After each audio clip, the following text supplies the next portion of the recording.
Let's go ahead and kick off this meeting. Thank you everyone for joining us for September 15th, 2022 COAC meeting. Hope everyone had a wonderful summer as we are nearing the beginning of fall. We already start to see the leaves changing colors, so we are indeed embarking on a new season. Next slide, please. Just a reminder for Zoom participants, Zoom is available for presenters and COAC members. The general public viewing may occur via YouTube live stream. Please raise your hand to speak. Please remain on mute until you are recognized. As a reminder for COAC members, please keep your cameras on so we can attempt to create community in this virtual space. Others, if you wouldn't mind keeping your videos off unless you're speaking. Next slide, please. Just a quick overview of our agenda. We'll take a look at our ground rules. We'll have a quick discussion regarding our May 19th meeting summary. We'll receive a project update from Project Director Megan Channel. Then we'll have a robust conversation with our JV. Then we'll receive public comments and discuss next steps. Next slide, please. General public attendees will be in listening mode only. Today's meeting will be live streamed and recorded via YouTube and will be made public on ODOT's project website, which is i5rollsquarter.org. Next slide, please. Just a reminder for all of us, our ground rules is for us to let everyone participate by listening to and respecting diverse views and opinions, listen with an open mind, for us to value learning from different input and different perspectives, for us to stay open to new ways of doing things, treating others constructively and respectfully, respect the role of the facilitator to guide the process. Again, my role is to help to guide the conversation. For us to attack the problem, not the person. Disagreement, frustrations, and differences of opinions are acknowledged, explored, and addressed. Next slide, please. Just a quick note about our May 19th COAC meeting. That was the last time we all met. You received those meeting notes via email. Any questions or comments relative to our May 19th COAC meeting? Okay, seeing or hearing none. Next slide, please. With that, I will turn it over to Megan Channel for our project update. Megan. Thanks, Jonelle, and good afternoon, COAC. It's awesome to be back with you. Thanks for spending part of your evening with us. Since May 19th, I've got a couple things that I want to make sure that you're up to speed on. I think first and foremost and most exciting is that the City of Portland is back with us, re-engaged on the project. So they're kind of helping us work through these different components that I'll be giving an update on. But City of Portland rejoined the project at their unanimous City Council approval to do such, and signing an intergovernmental agreement with us in support of the project and moving forward with the design and towards construction. That happened in July, so we're very excited to have those key partners from the city back at the table. We also received positive testimony from Albina Vision Trust and have been, I've personally been coordinating with the executive director of Albina Vision Trust as we work on a Reconnecting Communities grant that I'll talk about in just a minute, but wanted to highlight those two key partnerships that are really critical in how we're able to really move forward with the project and making sure that we're kind of delivering on the goals of this COAC as well as the community as we go forward. So a couple process related updates. I'll jump to the top point here, which is the Meepa update or the environmental review. As you know, the project did include a design modification to incorporate Hybrid 3, which is the new highway cover design. And in order to make sure that we're getting the kind of the federal approvals for that, we have to go through our environmental review process. So we are in the midst of updating that environmental document by way of a supplemental environmental assessment. We're in the midst of the kind of final reviews of that now, and the technical analysis, and looking forward to publishing that document for public review really late next month is what we are on track for. So there'll be an opportunity for the public to review that and provide comment to us. Those comments and then the findings in the document itself will support our coordination with the Federal Highway Administration early next year with an anticipated Meepa decision document from the federal government in the first quarter of 2023. So this environmental review document, the supplemental environmental assessment, is a critical step for us to be able to move into final design and then ultimate construction of the project. So we've got a very focused team working on this and moving it forward. For the next slide,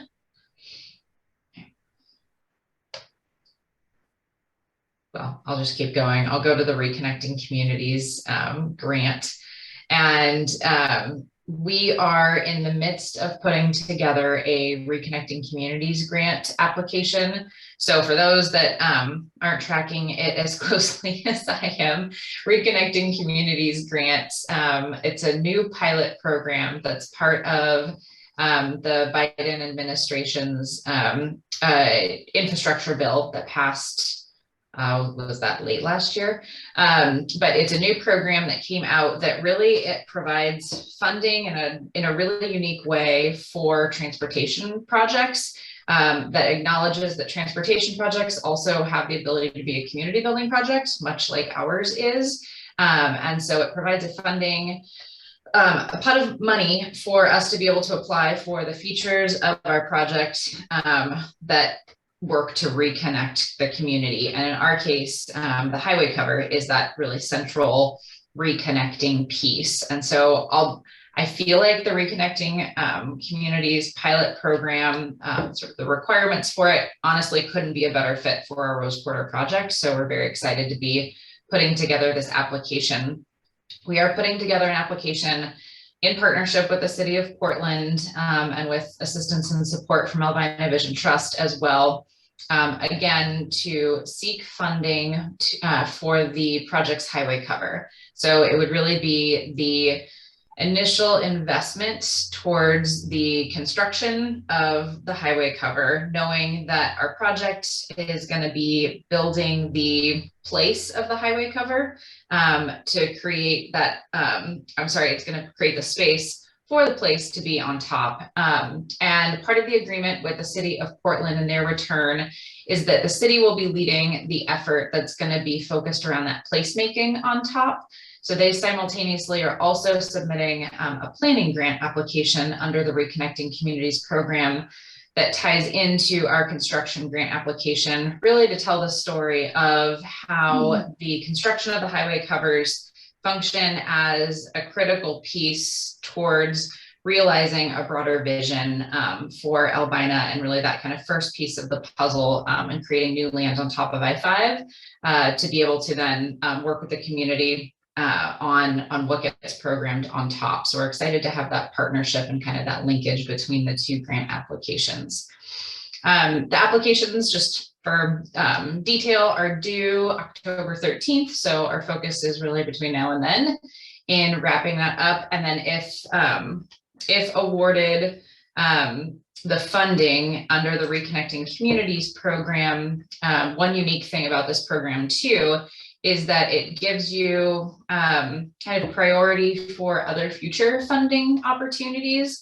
So if you're successful in getting these Reconnecting Community dollars, other programs such as infra, RAISE, or other mega project funding buckets, they put you towards the top of the list. So we want to make sure that we are competitive in this Reconnecting Communities grant to leverage those additional future dollars that are coming down the pipeline.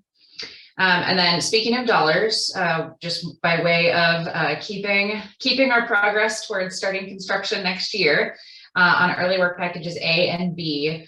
We are going to be initiating it's sort of the process, which is an amendment in our statewide transportation improvements program, and then the metropolitan transportation improvements program to get those construction dollars set and going forward so that we are ready to rock and roll for construction starting next year. So just want to make sure that I was bringing you up to speed on that process as well. But that covers sort of the biggest items that have been going on since May, our last meeting, and I'm happy to pause and take any questions.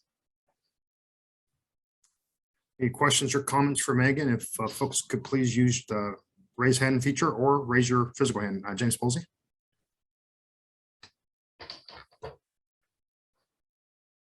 Oh, James, I think you're on mute. Yeah, my little computer seems to want to go haywire on me when at the time I'm trying to use the daggum thing.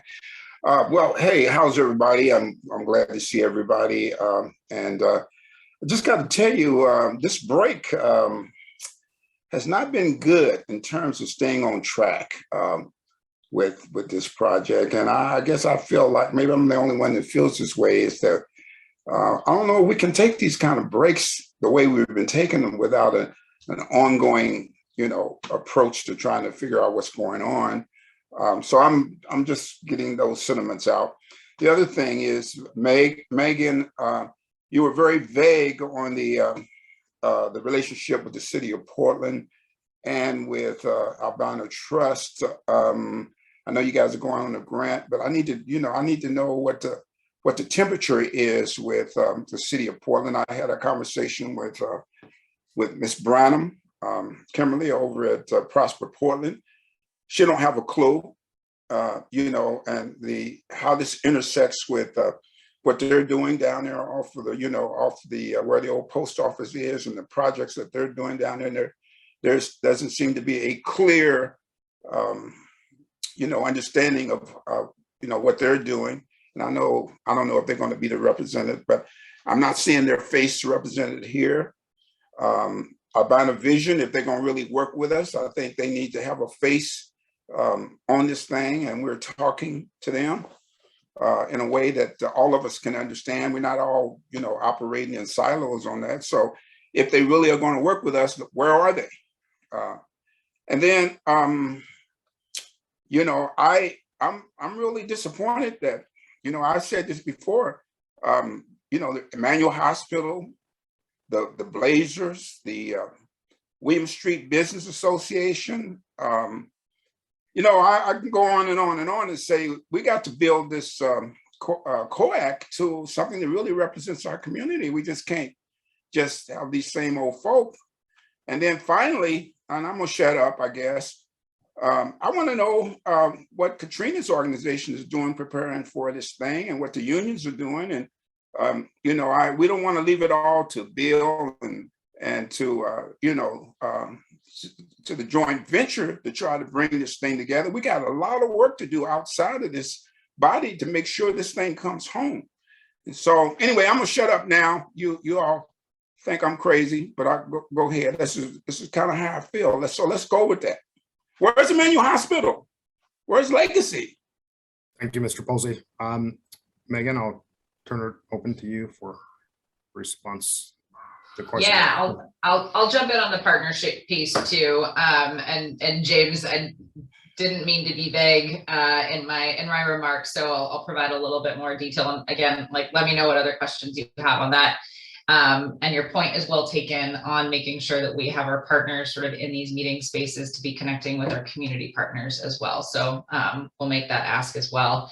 But City of Portland, so kind of the way that the partnership is structured is that the Bureau of Transportation, so PBOT, is the city lead for that. And so what that means is that they've identified kind of a program manager and a project manager to be the city liaisons on the project. And so they take lead in coordinating with all the city bureaus on our work.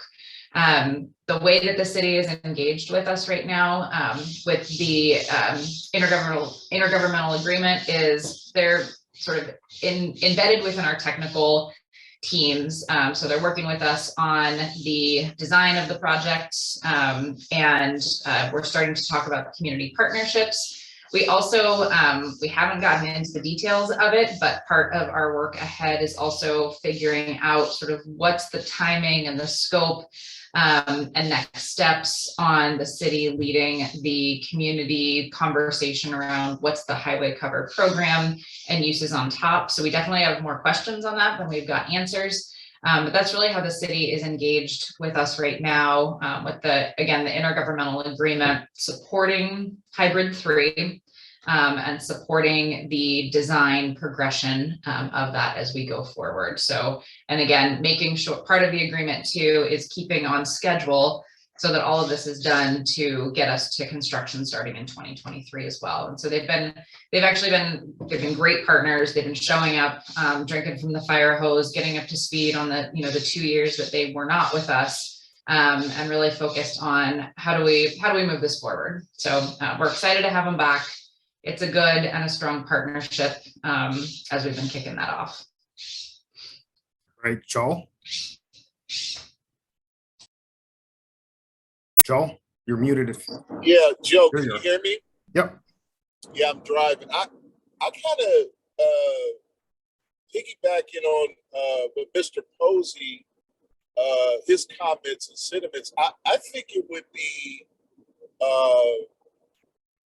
a good thing if we could at least have, especially in light of the city piece, if we could have one meeting with everybody in the room and just give an update so we're all clear, at least to some extent, on all the parts, Albina Vision, the city, us, and the other groups that we have. So I'm recommending that we're all in the same room at one time hearing the plan and where we are. That would be a suggestion. I think that would be helpful. Yeah, I love that idea. Thank you, James and Joe, for bringing that up. Great. Other comments before we go back to you, Mr. Posey? Want to make sure we get others. Katrina? I just wanted to answer his question about what the college is doing. I will say that I don't think that there's enough open shop at the table.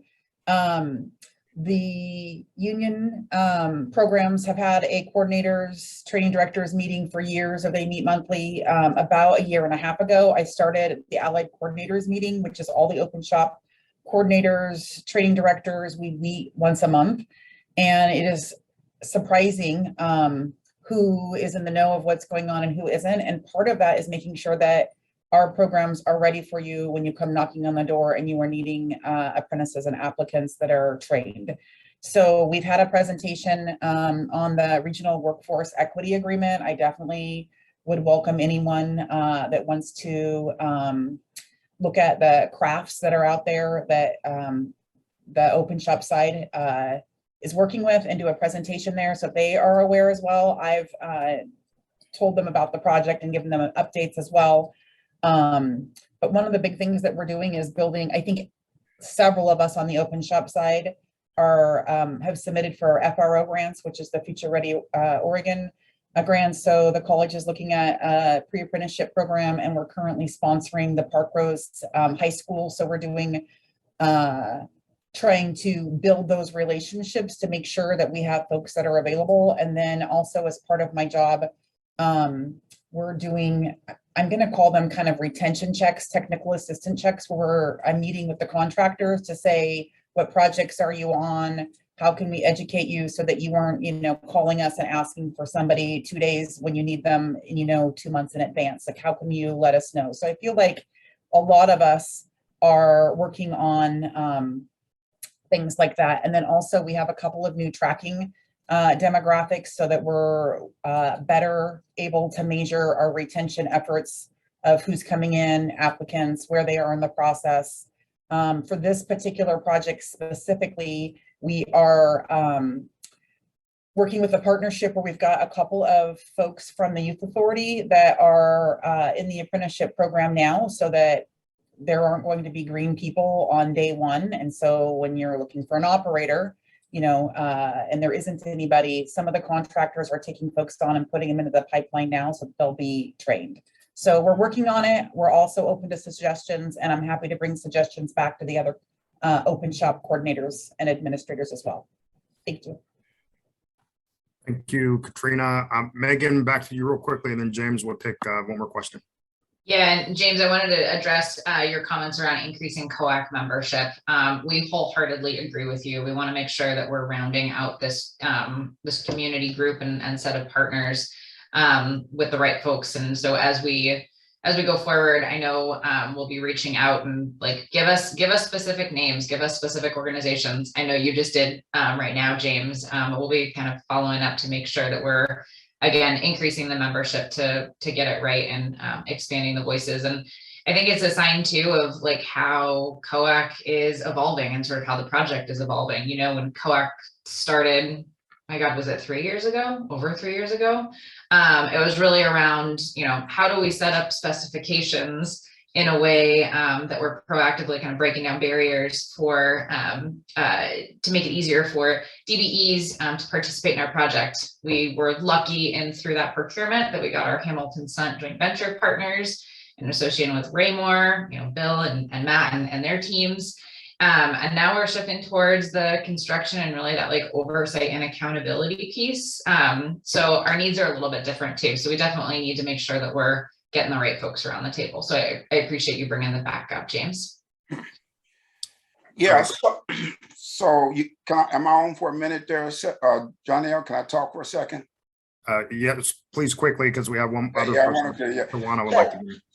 So Megan, listen, this is all well and good, but I'm concerned that we have too much verbal without real documentation out here. I don't know whether they still use PERT charts, but I know spreadsheets are still in vogue. We need to have a piece of paper that tells us what we're missing, where the gaps are, what the objective is, how far along are we, with some timelines on it, with some real serious understanding about where we need to go with this with this thing. We need to be able to say at the next meeting what objectives have we met, what progress have we made, where the gaps are, and what we need to do to bring this thing into focus. So I hope you feel me on that, Megan. I hope I'm not crazy talking that talk. But that's You're not crazy. I hear you on that one. We'll definitely get that set for the next meeting, James. Okay, thanks. Great, thanks, Tawana. Yeah. Thank you, Jonelle. I just wanted to address Mr. Posey's question.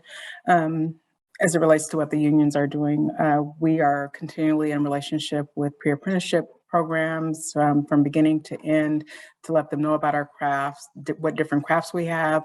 They're invited out to tour our training center. And we're also have talked with Bill in the past. Forecasting is really huge to find out what we need so that we can make sure that we have the workforce in place. So can I ask you a question? Are you all dropping your policies? Do you have a wide open recruitment process for everybody that lives in these zip codes around this project, and that you are dropping all these what I consider trivial things that will exclude people from getting in? Is it? I don't see nothing on the wire. I don't see nothing on social media about making sure that everybody has accessibility to these unions that they typically haven't had. So is any of that going on, or when will I see any of that?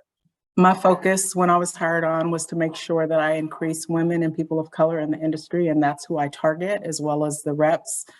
So there is a strategic effort. That's why we align ourselves with the pre-apprenticeship programs that typically serve women and people of color, to make sure that we do have the workers in the pipeline. And there is, for some of those programs, there are direct entry into our school, but it's also on the pre-apprentice to choose which direction they want to go.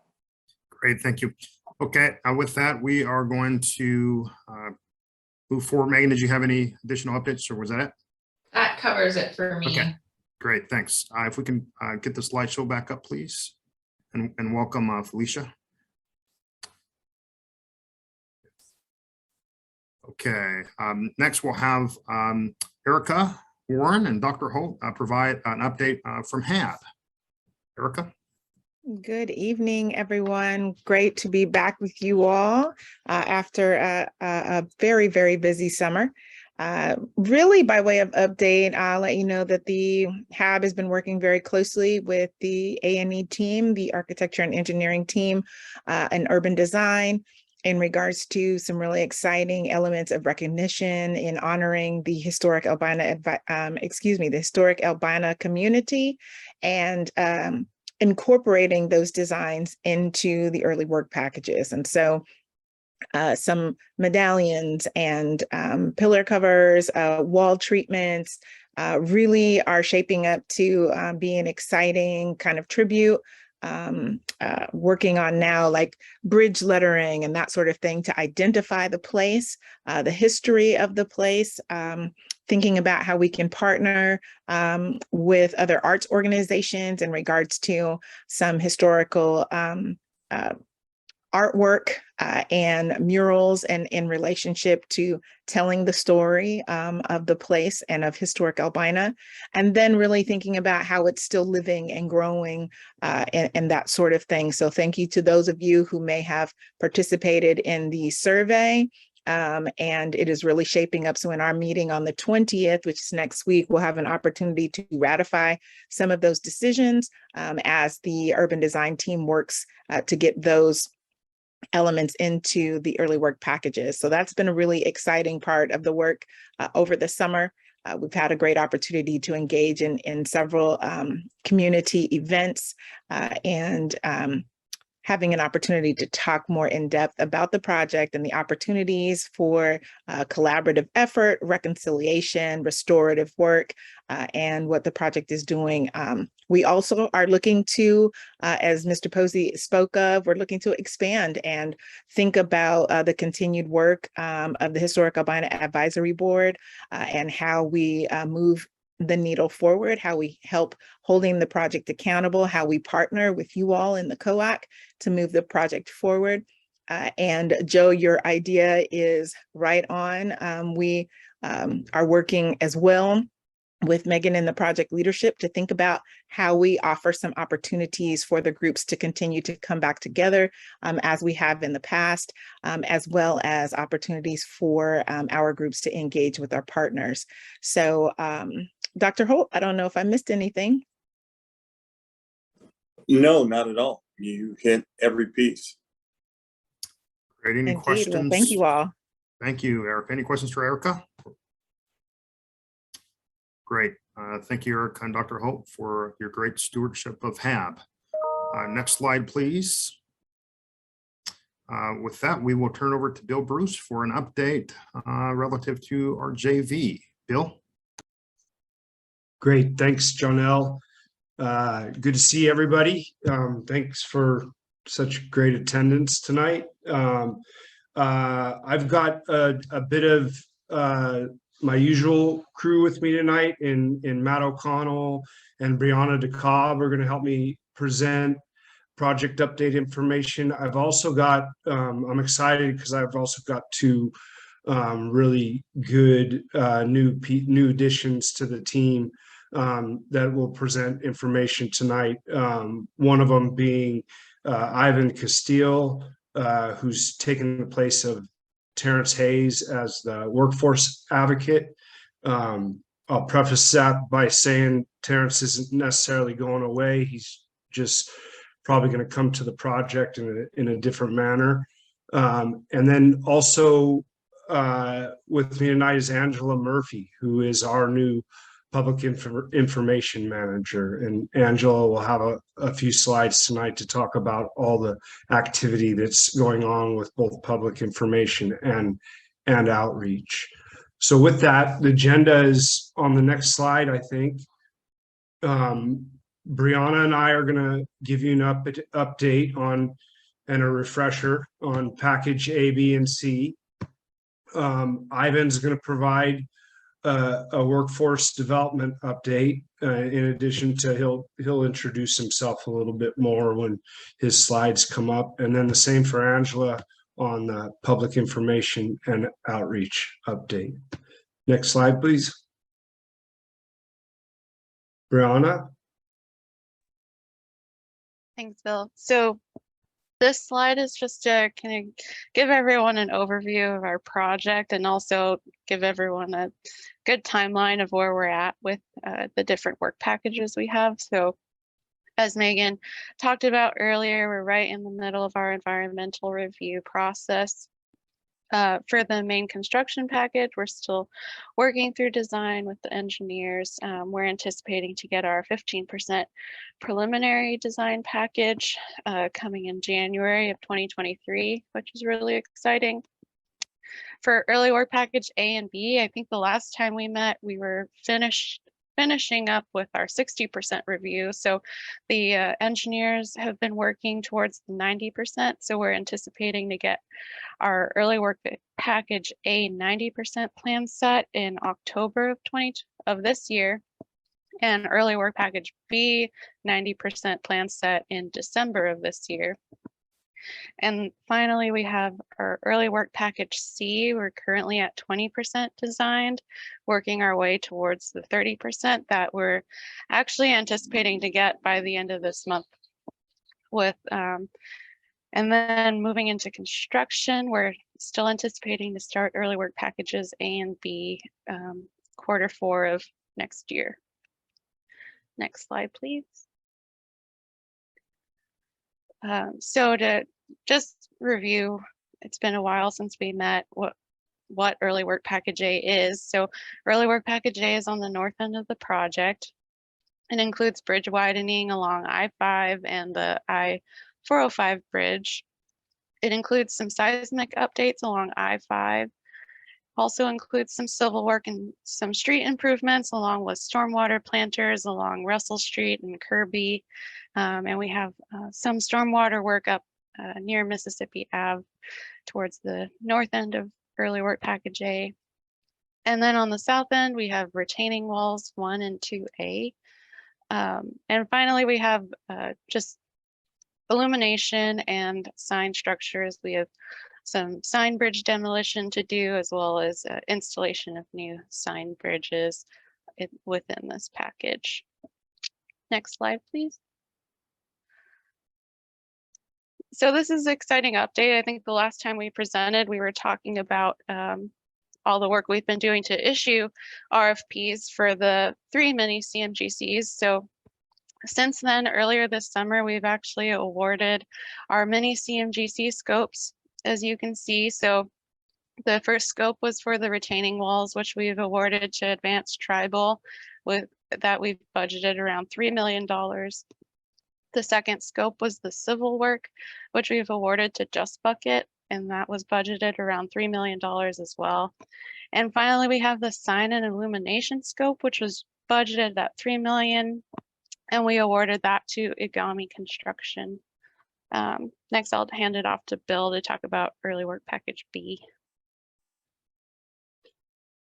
Great, thanks, Brianna. Next slide, please.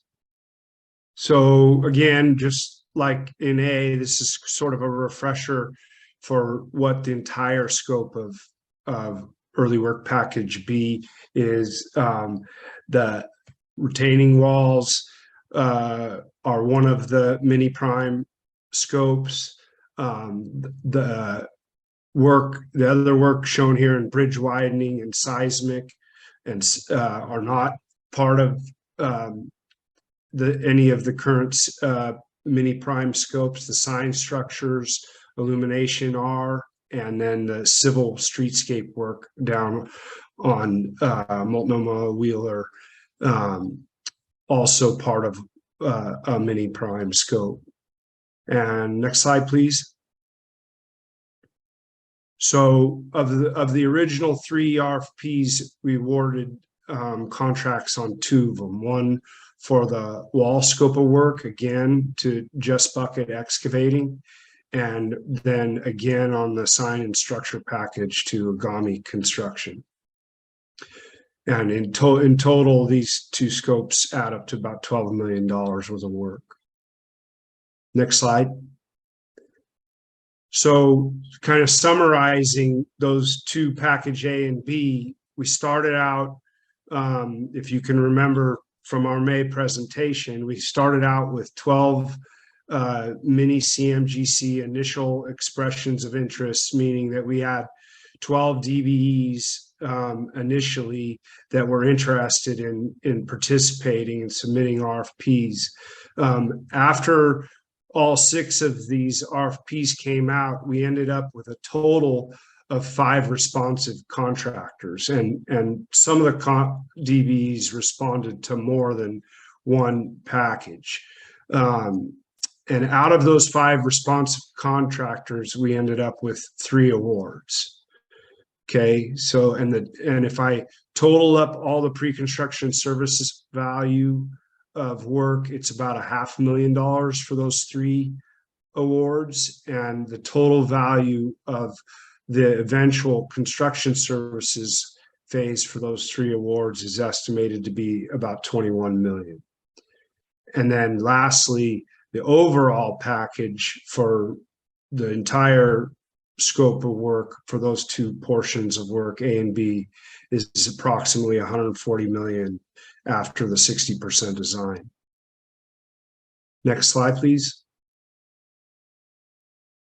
So what comes next? Right now that we've got 3 mini primes to work with, we're in the process of executing their contracts. I'm doing one-on-one assessments with them to get to know their inner workings. For all 3 of these, I've actually had them on multiple projects, so I know quite a bit about them to begin with, but it's nice to take a pause and actually go to their place of work and really ask a lot of questions and try and get more involved with their overall operations, not just a project relationship.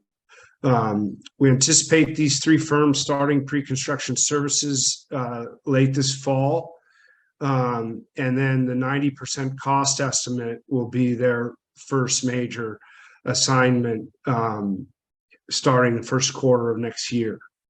Again, with an anticipated start to the work, groundbreaking in fourth quarter of 2023. Next slide. Back to you, Brianna. Yeah, so this is just to give everyone an overview of what we're anticipating for early work package C work to be coming out later this month. So early work package C should encompass some retaining walls adjacent to the Harriet Tubman Middle School, as well as the Elliott Viaduct Bridge widening in that area as well. And this package will also include some building demos, and that'll help us to prep for the main package work to come in the future. And then finally, this package also will consist of CRCP, or the continuously reinforced concrete paving, to the north there in the picture. And once we have the next iteration of the design and bid tabulations in hand, Matt and I will scrub them and update our green sheet and come up with what our approach to contracting is for package C. Whether or not there'll be mini prime scopes is yet to be determined, and so that piece of it will likely happen in time, and we'll report out on it. So with that, I'd like to move into the workforce development update on the next slide, and I'll hand it over to Ivan, and I'll ask him to maybe give us a minute of introduction and who he is and where he comes from. All right, thank you, Bill. Can everybody hear me okay? Okay, good. All right, yeah, my name's Ivan Castile. Be the workforce advocate on this project. My background is basically I've been a union laborer for the past, well, almost 30 years. So I have 26 years of service in the laborers union. I'm actually drawing my pension and retiring from the laborers union so I can come on board and do this project. I had a job when Bill called me to come to this one. So I decided this would be a great project for me to kind of, on downhill slope of my career. I wanted to give back to the community of Portland that I raised my family in here, so I feel very proud to be on this project. My whole goal is to exceed any type of goals that we have on this project for the diversity and BIPOC, for DBEs, all that, and the retention rates. That's my main focus, is to make sure that I am bringing people into this, we are bringing people into this project to possibly look at starting a long career in the construction industry. So, like I said, that's basically a short introduction on me. I'll continue to work on this project, giving back to the community. My background, I come up from the Bay Area, California in 1992. I wanted to raise my kids up here in Portland, and I did so. And now, like I say, it's time for me to get back to the community.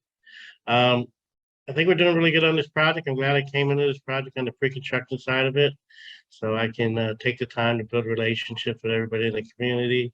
Can we go to the next slide, please? Great, thank you. And so we have roughly a little over a dozen apprentices and interns that we've used on this project. We had some interns that are going back to school this fall.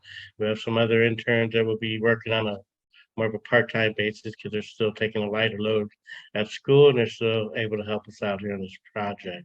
So it's great to see all the apprentices and interns that we have on this project are all BIPOC, they're all people of color. So it's great to see, we had we had 5 interns that were in Sun, and they recently just gave us a presentation and some feedback on their experiences. And it was great to see what they experienced, what they had learned through their process here as interns. So, my background, I spent the last 4 years as apprenticeship coordinator for the Oregon Laborers Union.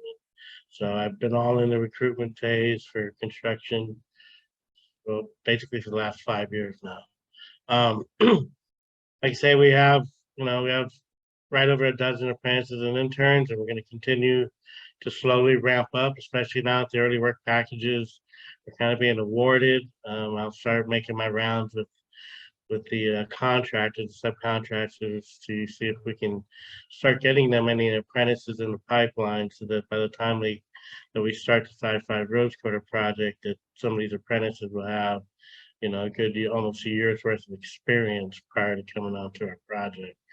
Safety is the main concern for me with all of our apprentices on this project, so I'll be very engaged on all the apprentices throughout their whole term here on the project, and they'll be friends for life. That's kind of how it turns out to be when you're an apprentice coordinator. Next slide, please. Thank you. So these are the pre-apprenticeship programs that we'll be using. I have reached out to Oregon Youth Authority. I'm waiting on an email back. I've already have existing relationship with Northwest College of Construction, Constructing Hope, Portland POIC, and then Oregon Tradeswomen and Portland Youth Builder. So I'll continue to foster those relationships. I've had a meeting with Constructing Hope. We did view all the training centers here about a month ago. Oregon Tradeswomen, and we talked with Portland Youth Builders. So these are basically I'll be going through the pre-apprenticeship programs to get these pre-apprentices into, either Northwest College of Construction. So I'll be recruiting for the open shop and working with the union shops to, get our apprentices that we need for this project. So, Northwest College of Construction, I'm willing to help out, and if I have to help recruit, we can do that too. I know everyone is in a hurt trying to get more people to work nowadays. It seems like there's a lot of work, and we have a lot of jobs to do. but like I say, I have a great relationship with all these pre-apprenticeship programs. I really enjoy. I call them all kids. They're all kids to me. Helping these kids learn what they can do and find out what's available to them, and just basically open a door of opportunity, and they can go from there. I did put my email in the chat. I put my name and title. So if you guys have any questions, feel free to. We can go through the questions now. I'll see tomorrow there, and then you can also email me, and I'll answer you that way as well. We'll open it up for questions. Juana? Sure. Thank you, Janelle. Thank you, Ivan, for your presentation. I do not see PNCI listed as someone or a group that you're looking to build a relationship with. Is that something that you are going to do? I know Terrence, when he was in your role, he came and talked with us. So I'm just interested in knowing if we're a targeted group, or if Yeah, you're, for all the contractors that have bargaining agreements, and we'll be working with. You said PNCI, correct? Yeah. I'll make sure I heard you. Yeah. So when Sun came up here to view the training centers, we went through PNCI. We spoke with Mike, and he gave us a tour of that. We also went to the Laborers Training Center. My view is to give these contractors all the options available to them. But yeah, we'll definitely be working, and I'll be working real close with you and Michael. We'll be at all these same outreach events. Won't be at the next Community Plus. I was at the last Community Plus event. I think that was going to be a good event. So yeah, I'm all about just helping people improve their lives. And some may choose open, some may choose the union shop. Yeah. I appreciate that. Thanks. Thank you. Other questions, comments from members of COAC? James Posey? Yeah, I was just wondering, is Bill finished with the presentation? Is that it, Bill? I got just a touch more, a couple slides here. Yeah, I'll hold off until you get done, man. Okay, thanks. I'll go ahead and take this next slide, Ivan. Thank you, Ivan. And so in the last presentation, we talked about, in the absence of a project, where do we do all this work and to build up to our project. So we called you've heard the term, the pipeline. We're now calling these our partner projects. The Sun Goodfellows team has a large water treatment plant that's going out on the west side in Tualatin. Raymore has the post office demolition downtown with Northwest Demolition. That's starting up in January. And now that we have 3 mini primes to work with, we're able to look at their projects as places where we can start to place people. So that's kind of how we're looking at it, is we got to use the projects that we can directly affect. Next slide, please. So moving us along, again, a new player to our team is Angela Murphy.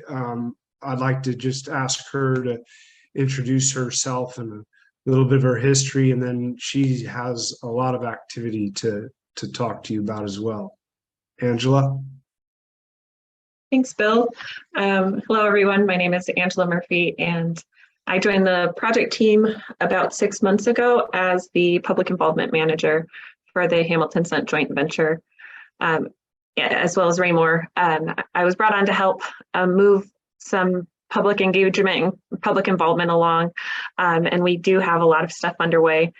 Just to give you a little brief history about myself, I have about 15 years of experience working within public communications, both within the construction industry as well as the transportation industry. And I feel very lucky to be a part of this team now. I know that a lot of work went into getting the project to this point, and I just really appreciate the team at Raymore for all the work they've done to build community prior to me coming on board, as well as the rest of the public involvement team. And I want to just shout out D'Angelo Moaning. I believe he presented at this last meeting to give an update on some of the community involvement pieces. And we also have Mia Knox, who's coming on board to do additional work for business outreach. So we can go ahead and move on to the next slide, please. So a big portion of what we're doing as the PI for the joint venture is really making sure that we maintain a community presence. So over the summer, we had multiple events where we had a strong presence and good community engagement. In June, we celebrated at Juneteenth, as well as Good in the Hood. There we partnered with Kairos PDX, a charter school that is now an ongoing partner. In August, we were at the Vanport Jazz Festival, the Homo Twins Festival, as well as the Community Pulse Series event. And I just want to touch on the Community Pulse Series event. This was really one of the best events. It had a lot of strong support for both Open Shop and union representatives there.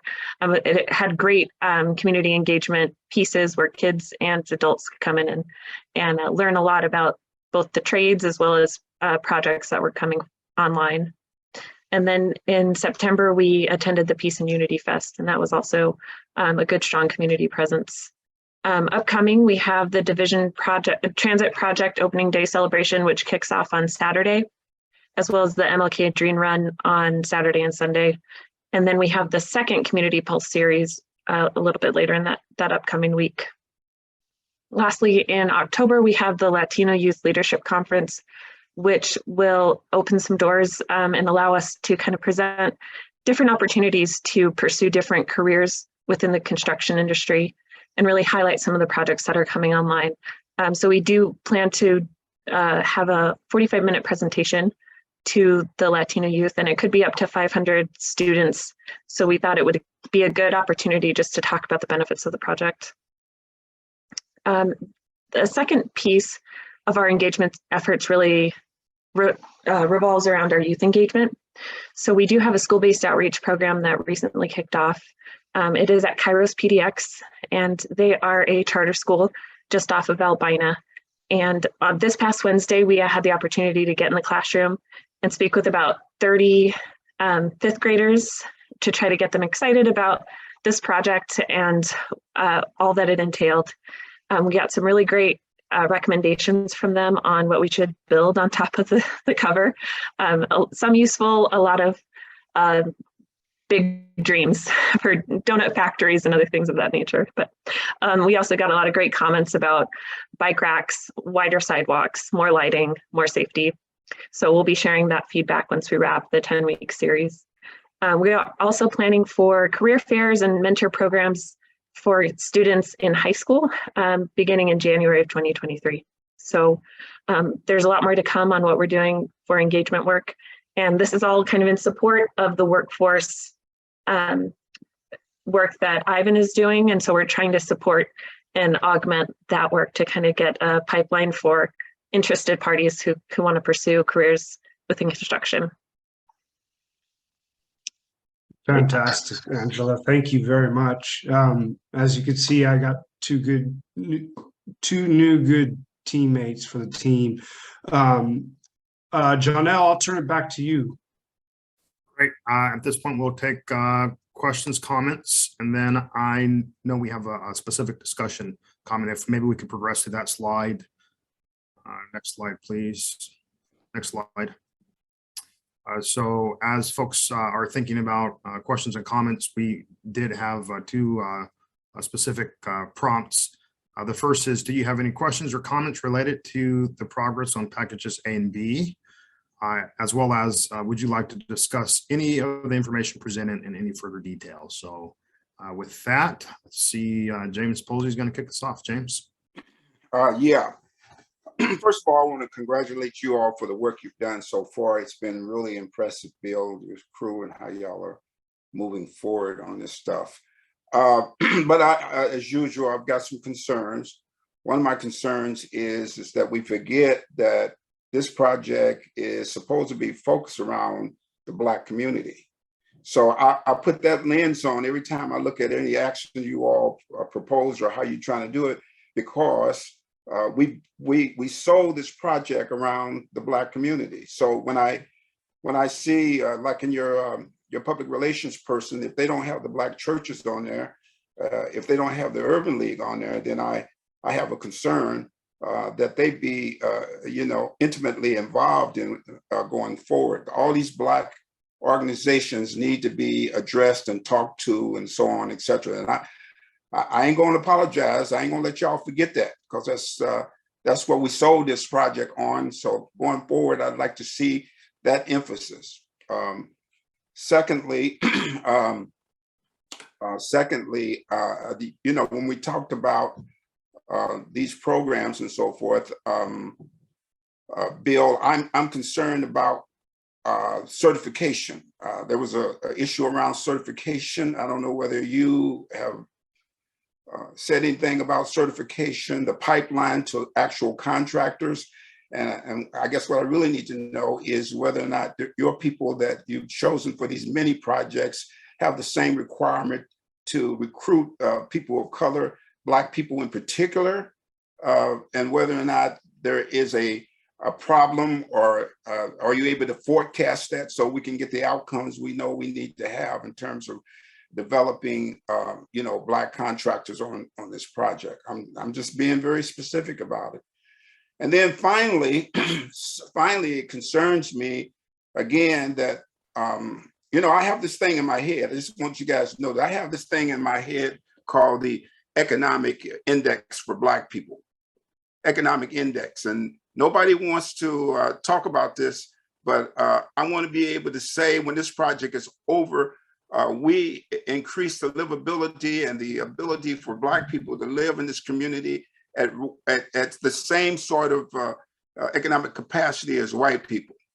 I mean, I'm just telling you all. So I'm evaluating whether or not there is a gross national product for Black people coming out of this project that will elevate them to the level that they can live same as white people in this community. So I wish we could formalize that, because I'd like to see some base data on what that really represents. And since you all got Prosper Portland at the table, somebody need to come up with some base data on who's making what, and whether or not we're on a pathway to change the economic capacity level for Black people in this community as a result of the project. So I'm gonna shut up with that, and Bill, you can address the backlog at stuff, whatever stuff you want to say, obviously. Okay, there's four things there, I think. As far as engagement with the Black churches and Urban League and communication focused on Black entities in the right area of the Albina, I think we're doing that. I mean, I don't mean to sound vague, but I'd give Angela an opportunity to say something. Oh, she's got her hand up. Yeah, jump in. I just wanted to say this is by no means a comprehensive list of the outreach we intend to do. These are just the events that we participated in over the summer. And the Black church community, that is on the list of folks that we need to get back to. I know that Jeff did a ton of work earlier on in the project to make sure that they were engaged, and that is definitely a high priority. In fact, Dr. Holtz and Erica, we've been planning to set up a meeting to talk how we can get a little bit more involved within the Black church community. So that is definitely a high priority on our outreach and engagement efforts. Thank you. So the second one on certification issues, some of these topics are just part and parcel for what we do all the time.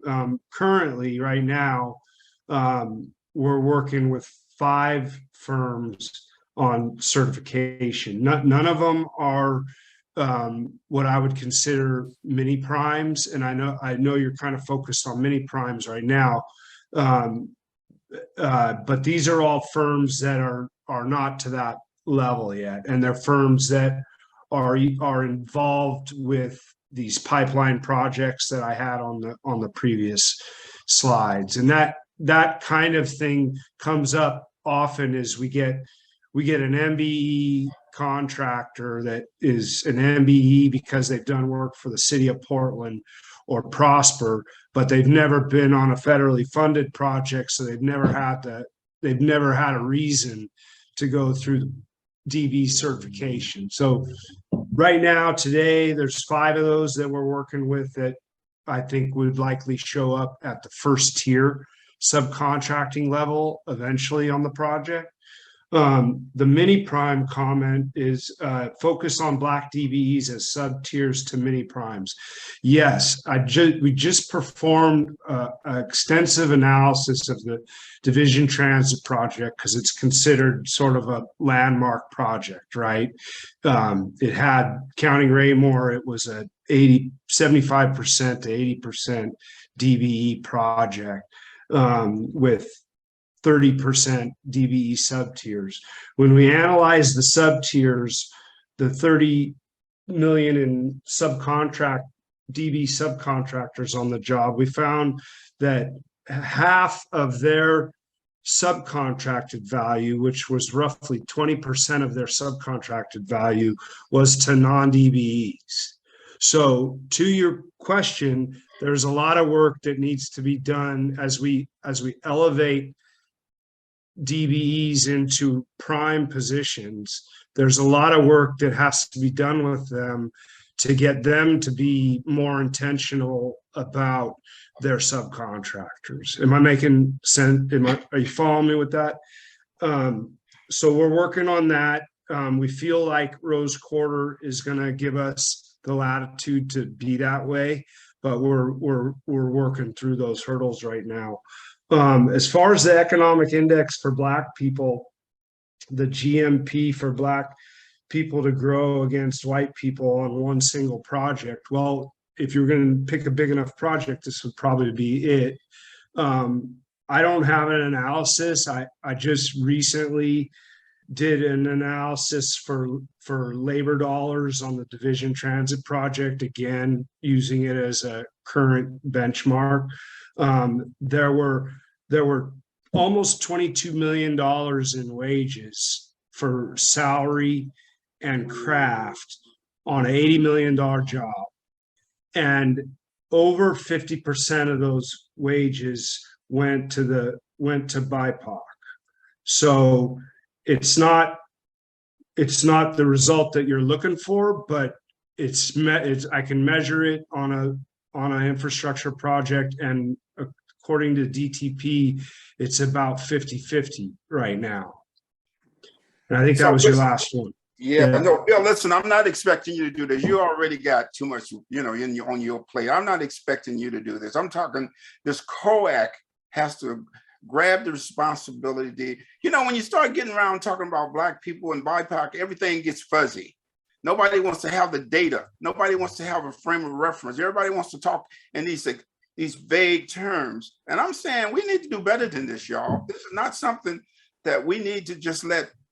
We're at the beginning of this project. We could get a baseline. We could begin to understand what is going on that will cause Black people to rise in this community. And I'm expecting us as a COAC to take responsibility for really having quality and quantity of outcomes. I'm just not going to let it go without us talking about doing the best work we can do in terms of defining how the economic benefit is going to build our community. Y'all, Megan, I hope you hear me, Megan.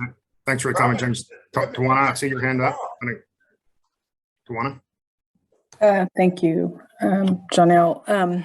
I just have to go back and double click on my previous comments because as I look at the phases that have contractors assigned to them, they're non-union, and I definitely don't want this to be about union and non-union. However, one of the things that Ivan said was based on, if there's a union contractor, then the they'll look at, talking with PNCI. I struggle with that because it looks like the focus is completely on the non-union sector. And in my role, as I stated earlier, my goal is to bring more women and people of color into the trades. And I don't want them to be overlooked because they chose to join the union. I want them to be able to have the same opportunity as anyone else that has decided to join the trades. That's all about. Thank you. Bill, did you have a response or comment? Tawana, I think I'll bring Ivan over and we'll come have a deeper conversation about it. It's kind of lengthy and I need to make the introduction to Ivan. But just real quick, it's not a surprise to me when we're trying to elevate, these are two of the three firms are what I would consider small firms. And one of them's I would consider a medium to large firm. And in my experience with growing contractors is there becomes a point when the project's size and their company size justifies them becoming a union contractor. And I don't think these firms are at the level that it would make sense to them, but it could be in the future if we support them in the right way. So anyways, that might be a lead into a follow-up conversation with you. Yeah, no, thank you. I appreciate that. And I won't belabor the conversation, but just when I looked at the list and saw who was on the list or who was being targeted to build relationship, if we're saying that we're given an opportunity for the contractors to decide who they're going to choose, for lack of a better word, then we need to make sure that we're being inclusive. That's all I got. Thank you. Yeah.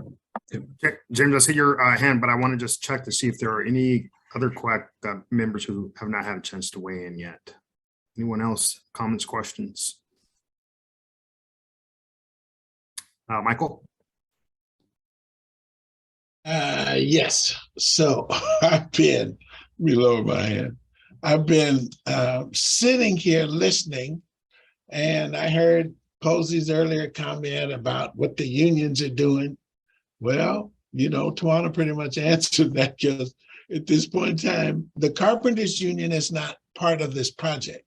And let me say this, all unions are not the same. When you say the unions, there's 26, 27 unions out there. You need to be more specific. It's like stereotyping, right? Let's stop stereotyping. Let's stop saying unions and be specific about who you're talking about. Number two, I have to give kudos to Katrina because she's been working on this stuff for a while. And I have no problem whatsoever with the non-union contractors going to the non-union Northwest College of Construction to get people because they have to bump up the volume in order to be able to participate at this level. But I do have somewhat of a problem when we've been coming, the unions, Tawana now has been coming to this meeting for what, 2.5, 3 years, thinking that we would have people to put to work on this job. And every time we meet, it's like, nope, not this time. Nope, not this moment. Nope, not in this iteration of the project. So, is it a waste of time for Tawana to be here representing the carpenters? That's a question you can answer when you meet with her, Bill and Ivan. But, let's just be real about what we're doing because I and Tawana both support both sides, right? Happen to work for the union carpenters. We have a good relationship with Katrina and the College of Construction, I believe. So we work with the programs, we support them financially, and the students in all of these programs choose where they want to go. No one's in there saying go union, go non-union, right? They experience the non-union crafts, the union crafts, they pick where they want to go. So that air is clear there. But when you talk about these crafts, please be more specific about who you're talking about. If you are building a project where you will not have any union carpenters, don't expect us to go out and do your work for you. And I'm not talking to Katrina, of course, Ivan, I'm just talking to the group in general. We do good work. We train people, we pay people, and we've had a historical problem getting women and people of color in, but that's shifted greatly in the last 10 years. The LERC report demonstrates that. So, I mean, there's hard data if you want to find data, but you can pick and choose what you want to read and absorb or not. So I'm just saying I'm here because I want to see how this project turns out. It's right in the heart of the community I grew up in. So I'm hoping that all of the people in this community get a shot, that want a shot at working on this project. I'm done. Thank you. Thank you for your comments, Michael. Ivan, did you want to get in here? I see your hand raised. Yeah, everybody hear me okay? Yeah, I just want to say, you know, me coming from the union background, right? And to me, this is a Davis-Bacon Act project. I am in this project to help people of color get a career and change their lives, whether it be through the open shop or whether it be through an organized labor. You know, there's a ton of labor hours on this job also. They don't have an agreement with Sunder Hamilton either. You know, Raymore, I worked for Raymore. Raymore has an agreement with the labor's operators. I'm not sure about the carpenters, right? But I'm looking forward to our conversations. Like I say, my main goal is to help people see a light at the end of the tunnel and to be able to change their lives, whether it be open or closed shop. And, I'm just here trying to help people change their lives. I look forward to getting in the community and helping people see what's available to them, right? You just gotta go out there and grab it. So once we just let these people, we show them, and we show them both sides. I'm not, they're gonna make the choice. I'm not making a choice for nobody. And so, thank you for that, I appreciate it. James, my email's in there. If you know of anywhere I can help recruit Black people, hit me up. Go get them, okay? Thank you. For that. Just go to Vancouver Avenue Church and ask them over there what who you need. Anyway, I just want to say that you know, history is a pretty good predictor of the future, and anybody that's worked around Bill Bruce knows that, you know, he's focused on getting this job done. He's focused on getting this, in addition to all this diversity stuff and inclusion, he's focused on getting this project built. And God knows you can't get this project built with just non-union stuff at all.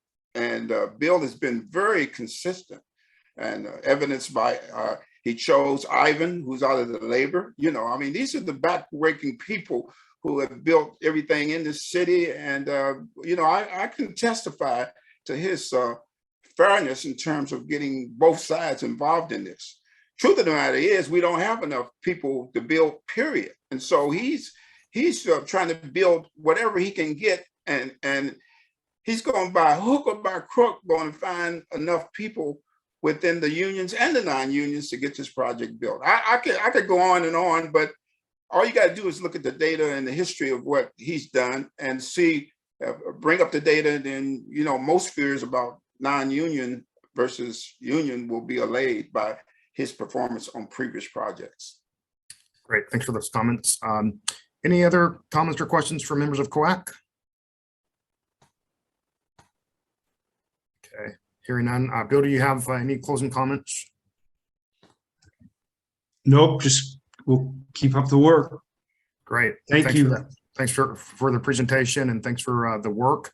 One thing I'll note is I would encourage the CMGC team to be sharing some of these best practices with some of the other projects in the region as well. We know that Interstate Bridge Replacement Program is on deck, as well as 205 and others. I think these are some really great best and promising practices that can be replicated and integrated in other projects. To James' point, one project perhaps could move the dial, but many projects can certainly move the dial if we have a cumulative sort of strategy. So again, I would just encourage you all to do that.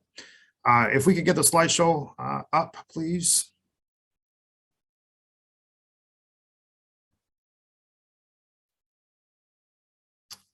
Next slide, please. Okay, at this point, we'll take public comment. Do we have members of the public signed up, Monica or Tempest? We do not have any members signed up right now. Okay, next slide, please. I'll go ahead and just read the instructions should folks be at home. You may call in at 971-247-1195.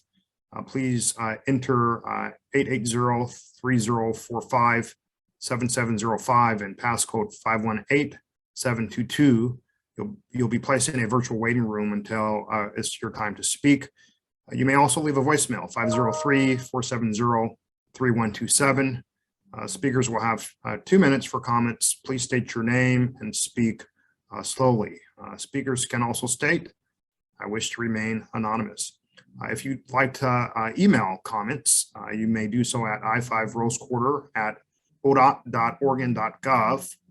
You may also submit it via project website at www.i5rosequarter.org. Please, in the subject line, indicate COAC public comment. Next slide, please. We'll wait just a moment to see if we receive any public comment. But while we're doing that, Megan, if you would like to close out with any final comments, I'd like to hand it over to you. Thanks, Jonelle, and thanks, COAC. I really do appreciate all the comments today. You know, key things I heard are making sure that we get our COAC membership right. So we'll be following up on that. I also heard that there's a desire to have more information coming towards you in between our quarterly meetings, that the quarterly meetings may not be enough touch points. So we'll figure out a way to make sure that we're having some communication with you in between meetings to keep you up to speed. And then also hearing, you know, the importance of making sure that we're reflecting our, in our diversity and subcontracting planning, reflecting broader participation, but with the focus on the Black community, on getting our communities to work. And in our public engagement, making sure that we are focusing in on the Black community, as the Black community was the community primarily harmed when I-5 was constructed, and how we have are setting up the projects to ensure benefit to the community as we go forward. So those are some key takeaways I have from this meeting that our team will be focused on as we go forward. But I just want to thank all of you for rejoining us after a brief summer break. I truly do hope that you all got to spend some time with friends and family and get some time to yourself, and just excited to kind of be back at the work here, and looking forward to our partnerships as we go forward. So Jonelle, with that, back to you. Great. Tempest, do we have anyone sign up for public comment? No, not at this time. Okay, great. With that, I want to thank everyone for participating. James, real quickly, maybe 30 seconds. Megan, I guess we're going to have to get offline because you know, there was a program called the State of Black America that the Urban League did. I think there's some reference to what happens in Portland. We need a baseline of where problems are, and I want to get with you because, you know, I've been hitting you all along with this data and having people research and so forth, so we can have a baseline. We got to do this, Megan. You know, this is too fuzzy. All right, can we talk offline there on this? Yeah, let's do it, James. Okay. I'll send you some times and let's go out for coffee. Okay, cool. Yeah. Okay. Thank you, everyone, for another robust conversation. Thanks to the CMGC and to Dr. Holt, as well as Erica, for a presentation from HAP. Have a great evening, and we'll see you next meeting. Thanks, everybody. Take care. Thanks. Take care. Bye-bye.